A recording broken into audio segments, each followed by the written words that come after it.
Hello everyone, how are you today? I am Gabriele, welcome to my channel. Today is the 1st of April, that means that the developers have posted on Steam their dev blog. All of these images are from the dev post, but they have been reposted here on their official Discord server by Punch Bucket. Some of these images are from the next trailer to come, or work in progress trailer to come for update 3 made by Seiza. I am very excited to see it once it is ready, by the way. Now we go on Steam and we can check the dev blog 11 made by the developers themselves for the players, for us. Now we start with Felipe Tessaro, lead programmer, as usual, and he's saying, who stole January and February? I mean, these 2 months have flown by. Really? Yes, I think so.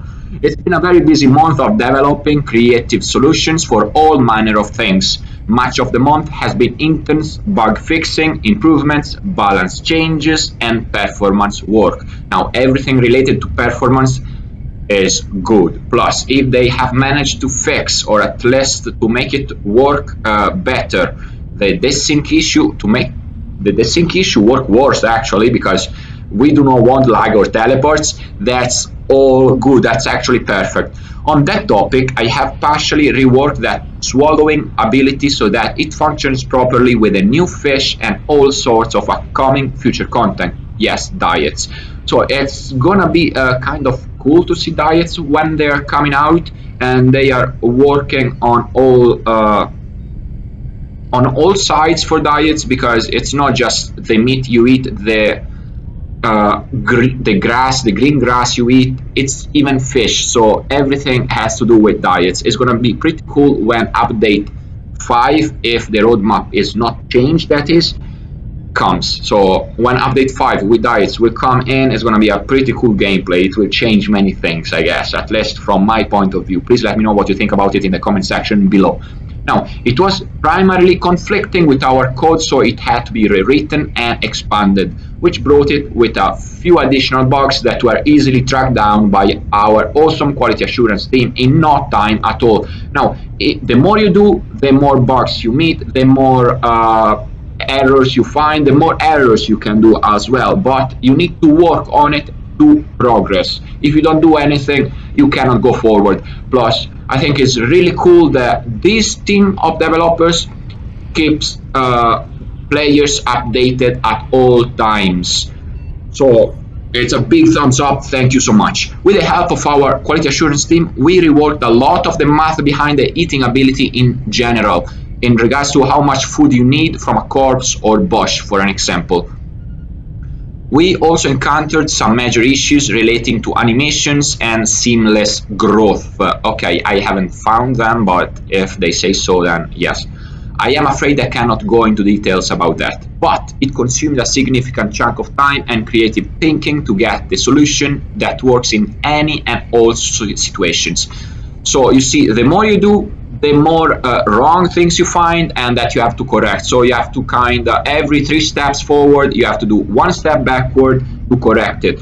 Plus, if they keep writing and rewriting the code, it means that this code is going to be like the best code ever for a game, I guess. So I'm pretty happy about it. I won't mention everything we worked on this month, because that would be enormously inflate the dev blog and bore you all to tears. Okay, right. So you have worked a lot.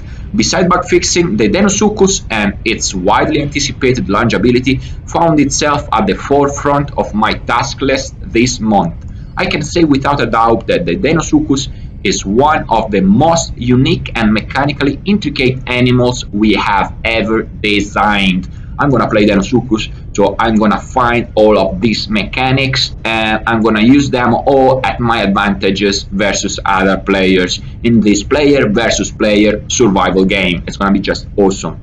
It's been a truly arduous process of tweaking and reiterating based on early and frequent feedback, which is of the utmost importance as we save ourselves from falling victim the course of wasted time. So they are actually listening to players from their Discord. I am sure they cannot read all messages, but they read most of them. So that's really good. Not many developers, not many games have this kind of team around. So that's a huge perk. To round off my post, I list a few of the less eye-catching things that I have worked on this month, such as changes to replication.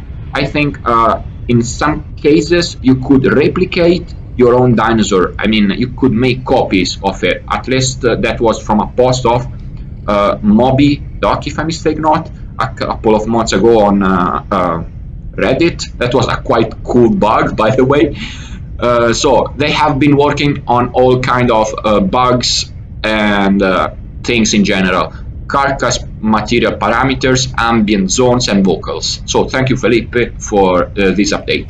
Now, another programmer, a big programmer, DM4th, sorry for the pronunciation, I don't know how to say your name. One of my more significant changes was reworking the full damage. The original system was based on just 2-3 playables and didn't scale well with a much smaller Ipsi and Ptera, or larger Stegos and Dino animals. Now I went back to the drawing board and came up with a solution that is more easily configurable and straightforward. In short, we have a curve that associates weight values with a lethal fall height. So the more your weight, the more damage you take from a fall. That's pretty simple. The damage you take from a fall is proportional, directly proportional to the weight your dinosaur has. That's pretty cool. The damage for anything below that is calculated proportionally. That's cool. Another addition is the Pteranodon now crashing into the ground when not landing carefully. So you'll have to be planning to land. You like a plane that's landing, and you have to make a safe landing. You cannot crash in the ground, otherwise you will take some fall damage, I guess. This prevents movement for some time, so you are more inclined to use the air brake. Okay, every time you land, better off we use the air brake with Z, if I mistake not, from what they said before, unless they have changed. You press the air brake and you land safely, much like an airplane. That's pretty cool. It's also really funny seeing a Pteranodon dive headfirst into the ground and turning into a pancake. Okay, I'm gonna do some experiments when Ptera is out.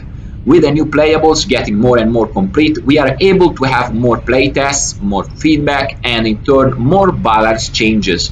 This includes speed, stats, or minor changes to mechanics. Fortunately, we are able to go through this quickly. That's cool.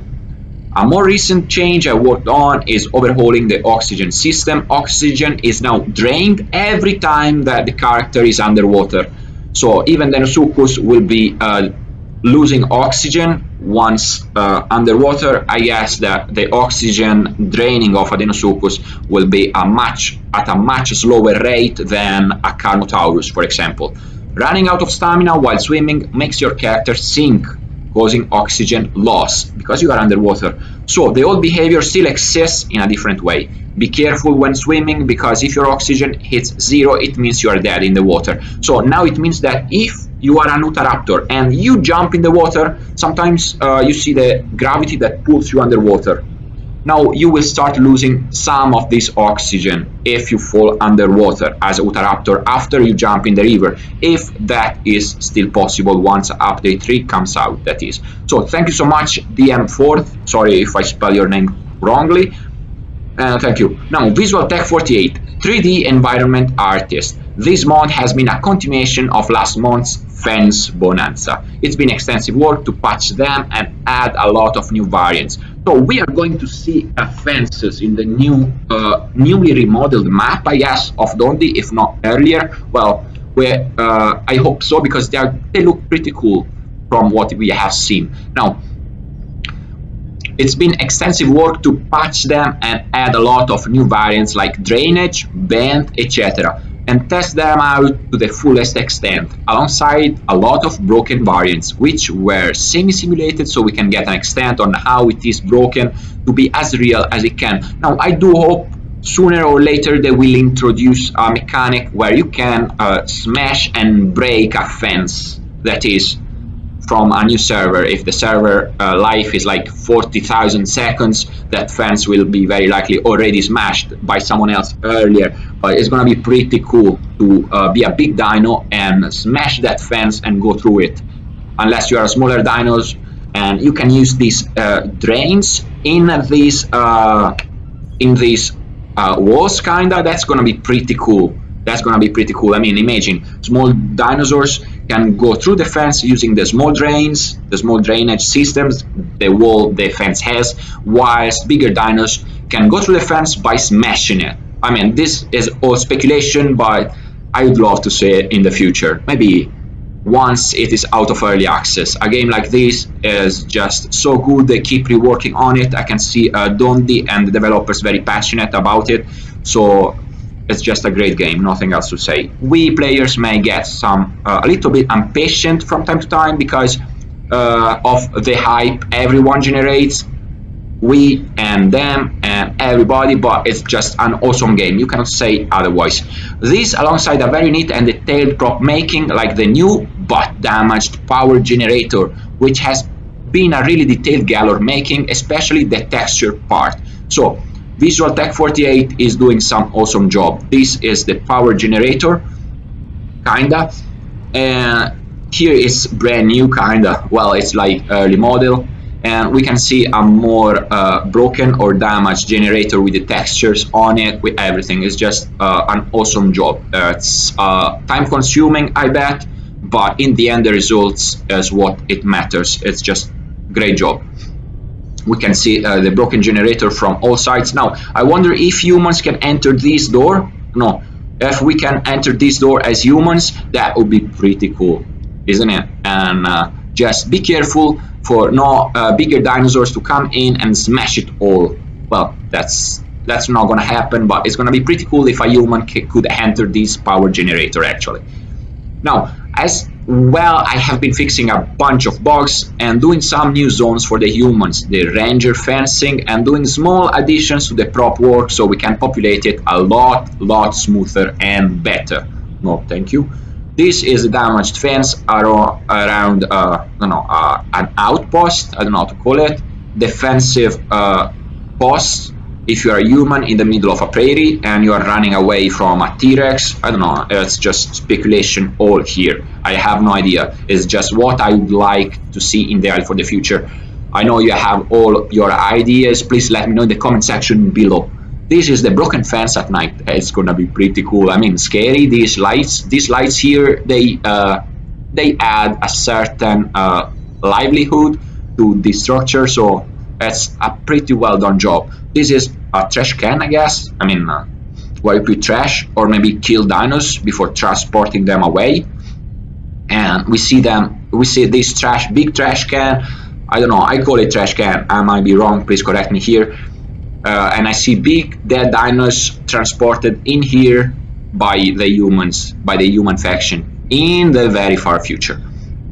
So this is a little bit more of fencing around. It's all great job. I mean, it's just amazing how much attention to details Visual Tech 48 has put into making all of these assets. Now, Jake, 3D artist. The last few months I've been staying busy doing all these dinosaur revamps. For example, I just wrapped up this Albertosaurus sculpt and began work on the Bionics. This month, though, I'm taking a temporary break from this type of work and moving on to some environment assets. So this was the Albertosaurus. Many people say the head was too big. I don't know, maybe it's too big, maybe it is not. I kinda like it, to be honest. Now, Dondi requested some meshes to help embellish the edges of slopes and cliffs. For this asset, we want something that looked a little more like exposed dirt rather than a rocky cliff. So much more like, I don't know, the mountains and canyons that we can see in Americas, in the American movies. I don't know, I'm not from the US, but the desert, I'm quite ignorant on that theme, so please correct me here. These must be red, and a canyon must be around this cliff where water draining the dirt from millennia. I don't know, all kind of these things. I like this idea. It's gonna be a great addition to the map that Dondi is remodeling. Now, Seiza, video editor. Now, Seiza is a great video editor. You can know her from YouTube. She is the newest addition, for what I know of, to the Isle, and she's doing a great job. My first few weeks went well. I got to know the team and familiarized myself with the workflow and the tasks ahead. Most of all, I spent a lot of time planning my first big project, the trailer for Update 3. Now, I cannot wait to see this trailer. I think it's gonna be amazing. From any angle I see it. So thank you, Seiza. I am eager to see that trailer for Update 3 once you publish it. In this case, planning means writing a storyboard. I had a lot of ideas and had to try to adapt them to the project. I tested what's possible and what is not, and that involves a lot of improvisation. My goal is to present Update 3 cinematically, the majestic side of the game. Wow. But also the horror side. I cannot wait to see the horror side actually. I'm almost more interested to see the horror side than the majestic side now. Ultimately, I managed to write a storyboard that depicts both parts of the game and mostly relates to update number 3. We're gonna see a lot of Pteras and a lot of Dinos, I guess, which is fair enough. I wanna see Dinos and Pteras a lot too. After the planning was done, I started on the practical part of my work. I have two options for that. I can film together in-game with the help of the quality assurance team as Dino actors, or create my own scenes directly in the Unreal Engine 4 sequencer. Both have their advantages and disadvantages. A mix of both variants will bring the best results. I cannot wait to show you the final version when it is done. Here is a little sneak peek from a couple of scenes I have already filmed. So a couple of Utahraptors trying to get a Ptera, that's gonna be pretty cool and neat, I like it. And here a Ptera preying on a poor and clueless Ipsi, or maybe not clueless, it's just running away from the Ptera, the poor Ipsi, and that's all gonna be pretty cool. At this point, a big thank you to everyone for the nice feedback on the Blood trailer, that was amazing by the way. That gave me a lot of courage to take this step. Wedge, sound designer. Now, he's been reworking a lot on these sounds, and that's all for the better. Now, this month has consisted of a lot of improving audio and systems introduced in the previous months, as well as creating any outstanding audio missing from the Deinosuchus and accompanying mechanics. Because from what we've read from Felipe Tessaro before, the Deinosuchus will have a lot of new, different mechanics around it, so a lot of audios as well must surround the Deinosuchus. A lot of new audio. Heartbeat sounds were created to accompany the rework to the oxygen system through the use of two sound cues which coordinate with the separate in and out beats. Wow. Boom, boom, boom. That's gonna be pretty cool when the oxygen system. I wanna see the oxygen system, and I wanna drown my dino just to check these sounds. It's gonna be pretty neat. Now, where were we? I lost it. Through the use of two sound cues which coordinate with the two separate in and out beats. Rate at which the heartbeat plays can be dynamically controlled according to the oxygen levels, ramping up the pressure when clinging on for dear life. That's going to be pretty cool. A water vibrate sound was created, emulating the same effect that is created by crocodilians billowing in water, accompanying the newly implemented water broadcast. Now that's what I was wondering. What was this big croc doing in water? What kind of sounds? No, Wedge just answered our questions. It's gonna be pretty cool. I'm gonna check that out. I also designed juvenile variations of all supplementary vocal sounds for the Deinosuchus, alongside an improvement to the quality of the calls at younger growth, and more underwater sounds, including bite and struggling sounds. The underwater struggle sounds were created to be heard from all creatures becoming prey to Dino's longevity. That's pretty cool. So that's a lot of work, a lot of sounds, because Dino's longevity can be used on all playables, and we can hear different sounds. I mean, 1, 2, 3. How many playables do we have now? 5, 7 playables, I think, if I mistake not. Plus this new 2 is gonna be like 9 playables. Yeah, or 8 playables. Well, a lot of playables already for Evrima. So if you haven't switched already from Legacy to Evrima, do it now when update comes out, please. So the more the merrier. Where were we? Yeah, here. The underwater struggle sounds were created to be heard from all creatures becoming prey to Dino's longevity, complementing last month's rework of underwater audio. These reactions have also slightly been improved by trying to add more variations to the vocalizations when launched. However, this brought my attention to an issue where the vocals could still be heard when the underwater sound mix was not in effect, which was resolved by creating new occlusion settings for all attenuation so that when underwater or obstructed, the audio is filtered. Oh, that's a lot of work because when sounds overlap one another, it was causing some problems. Wow, that's a lot of work.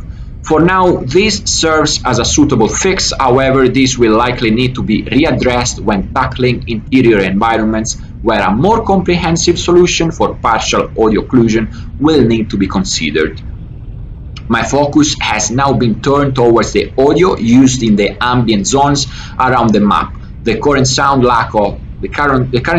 lack a sense of dynamism and are often a bit of an auditory assault of unrelenting wildlife sounds. Well, let's say that when you enter the woods, you always hear the same things. When you enter the prairie, you hear other things, but still the same. And when you enter a river, you have other sounds, but always the same loop on and on. Maybe a couple of variants, but not many variants. Now, Wedge is adding more variants to these sounds, more different things.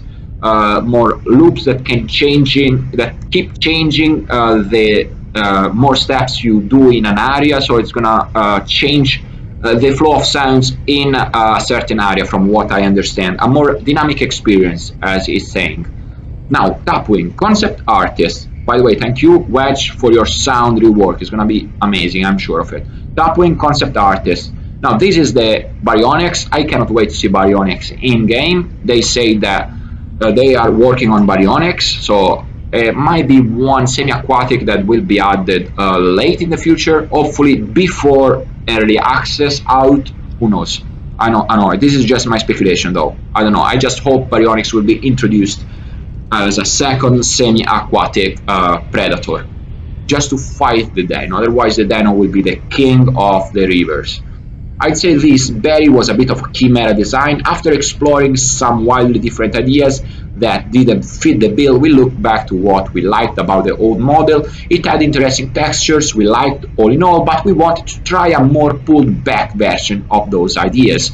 We salvaged the tail and merged the animal's overall build with another bulkier concept of ours inspired by the Jaguar berry idea that's been floating around, and a rendition of Bionics that Dondi was quite fond of. Now, I have no idea what this Jaguar berry might be. If you have an idea, please let me know in the comment section below. I am curious.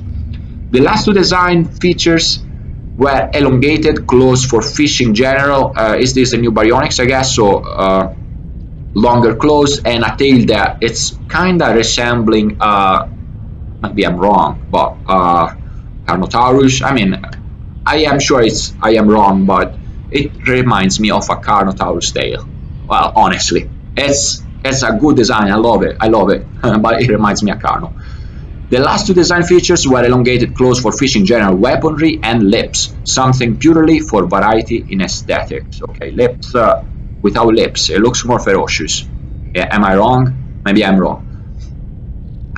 Now, I love the idea for Bionics to have longer claws, maybe this very long tail to balance its body and to balance its thick forearms and its big and thick claws too.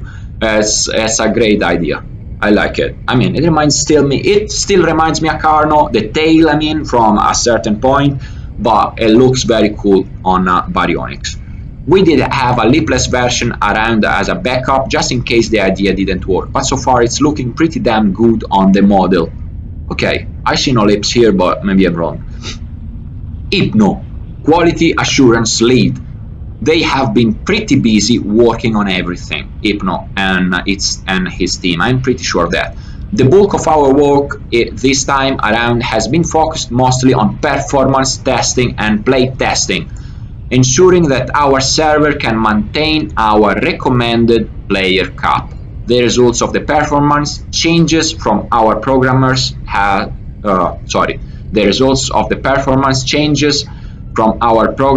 has been very promising. So the programmers like up here, Felipe Tessaro and the M4th programmer, they have been working on performance issue, and it looks very promising.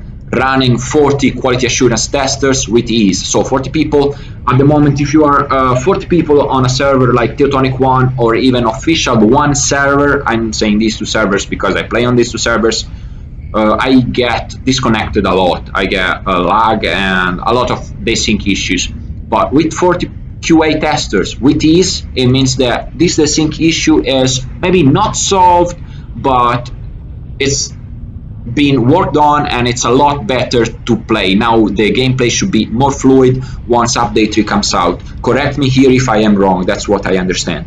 I fully expect our servers to be capable of running even more players, which will be one of the many reasons for the upcoming beta. Playtesting continues to prove most useful to us. Not only we can record performance, but we can also see which parts of the game are enjoyable and which parts are not. Once again, we have gathered valuable data from these tests and have balanced our characters accordingly.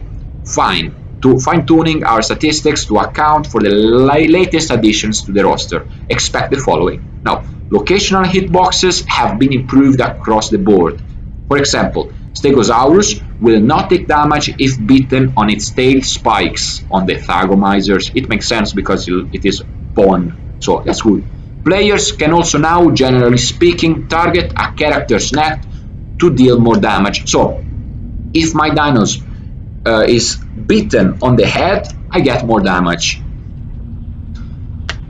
This is also future-proofing us for playables later on, such as ceratopsians, that would have a much thicker skull and therefore take less damage to their heads, while they may have an increased modifier towards their neck.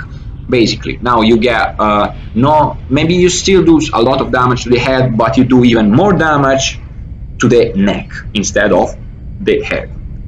Now, terrestrials are not as efficient in the water as they once were. Heavier animals will swim slower now, and attempting to swim faster will cause your stamina to deplete very quickly. I mean, now if you swim faster in water, you already deplete your stamina quicker than you are not, but a lot quicker. Depleting your stamina will cause you to drown or worse, leaving you struggling to escape the jaws of a very large crocodilian. Yeah, that's true. So I guess if Stegosauruses were very slow swimming in water, now they will be like, it will take a century for a Stegosaurus to cross a river. So I guess a Stegosaurus and water will not be friends at all. While actively grazing, hunger drain is paused. Oh, that's nice.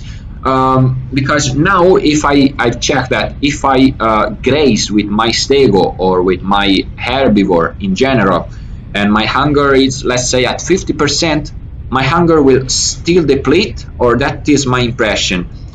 And I get only food from this hunger, from this grass, only if my hunger is below 20%. So if my hunger is below 20%, I replenish it up to 20%. But if my hunger is 50 or 70% and I graze, I will still see my hunger depleting and going lower and lower. Now with this new hunger system, now while actively grazing, hunger drain is paused. This is a cool thinking. So we can see many herbivores that finish eating a bush, like they are like 99% hunger, and they immediately after graze. Now you'll have to take into account that while you graze, you do sounds, so you are huntable, you are much more of a prey than you were not grazing because of the sounds you do. That's my thinking on the subject. Now, this encourages the use of graze mechanic when herbivores migrate across the map. This is pretty cool, but I will not use grazing that much.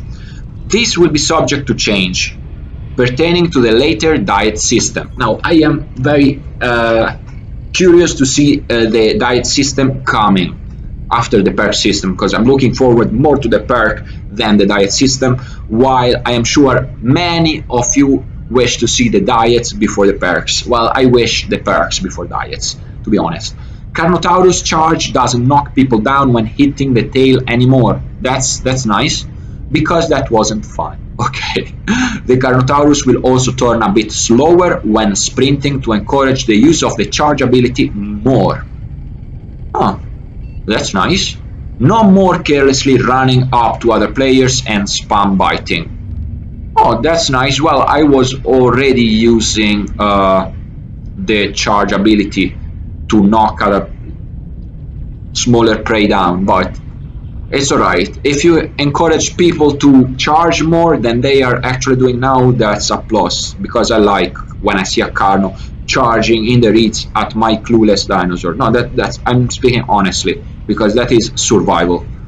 The Deinosuchus and Pteranodon have also been carefully balanced as to not feel too over or underpowered compared to the rest of the roster. I guess Deinosuchus has been nerfed and the Pteranodon has been improved, something like that, because otherwise they could be like everything could one shot the Pteranodon and the Deinosuchus was like the king indisputed in the Isle. That's good because I like a balanced game. No dinosaur should be too strong to others. You should always be taken down and killed by a pack. That's what I think of. In all honesty, that's a balanced game is a good game. The Pteranodon underwent a few iterations of flight duration costs throughout its growth in order to feel like the player is learning to fly as you play it. So we have different flying paths for the Pteranodon in the different growth stages it has. That's pretty cool.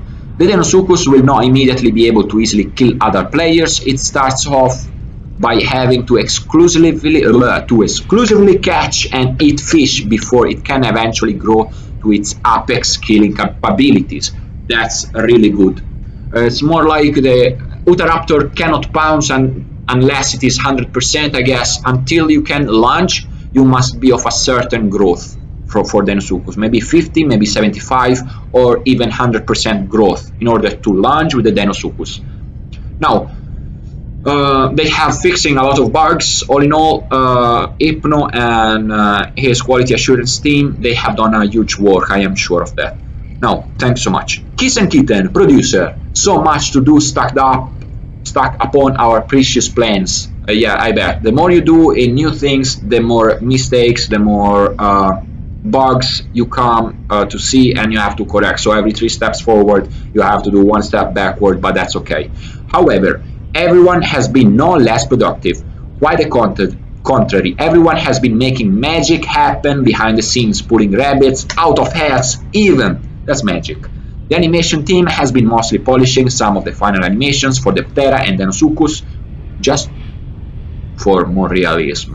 Making sure as much of the flow we want is established. We always keep a list of things to go back to and improve in the future, so quality will always go up. I bet so, because I mean, I don't think there are many developer teams that actually switch or try to switch in the future from one programming engine, from one gaming engine to a better version. So that's good. It's like the Isle will be always in construction. It doesn't matter if it is early access, that is just a title. So, well, maybe even something more, but to me, early access is just a title as a player, and it's always in construction. It's like we get free updates, so that's really good. We are very anxious to move forward. I cannot wait to see what the Isle team has in store. Maybe not this year, maybe next year. It's still okay. The team has spent a fair amount of March trying to reestablish the look we want for everything, from the top to the bottom, so expect some shifts here and there with the overall tone of the game's visuals. We've also been tracking along with production of our humans. Okay, this is a big step forward. Maybe now, if they had like the time, the modelers have extra time compared to the bug fixing.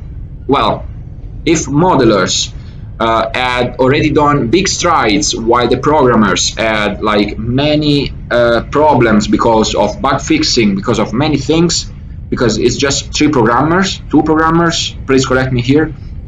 So On the programming side, they are going a little bit slower because of all the problems they meet. And in my opinion, programming is really hard. I mean, I cannot. And even a professional, it must be a good professional to do it. And these few professionals they have, they are really good at it. But the content this game has is just absurdly big. So it's a lot of problems they may have encountered, and they have to fix it. So that's all for the good. And modelers on the other side, I don't know absolutely here anything, but may have had a little bit more of time to go on with the productions of humans. So this all for the good. Plus, they can receive the feedback from the community. Usually, the community has always something to say, either good or bad, and we have to accept it.